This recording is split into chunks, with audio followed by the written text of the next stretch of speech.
Viral করে দিয়েন আমাকে প্লিজ। না না, কালো ছেলে পছন্দ করেন না, আমার মা কালো ছেলে অ্যালাউ করবেন। আমার মা বলছে সুন্দর ছেলে লাগবে, ভালো ছেলে লাগবে, টাকা ইনকাম করতে হবে, তাহলে আমার মা বিয়ে দিবে। कौन है ये लोग? कहाँ से आते हैं? ভাইরাল করে দিয়েন আমাকে প্লিজ।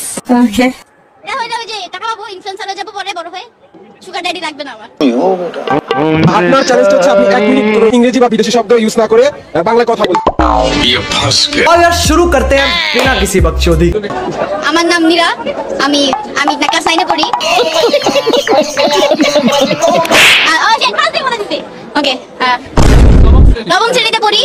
আমি পড়ালেখা করতে চাই না, আমাকে জোর করে পড়ালেখা করানো मजा आया। হয়, কারণ বাংলাদেশে যে অবস্থা, লাইফ কিছু করতে জীবনে কিছু করতে পারবো না এখন পর্যন্ত, কিছু করতে পারি নাই। আমার ফ্রেন্ড গুলো নেই, জীবন ছাড়া বন্ধুগণ নির্লজ্জ।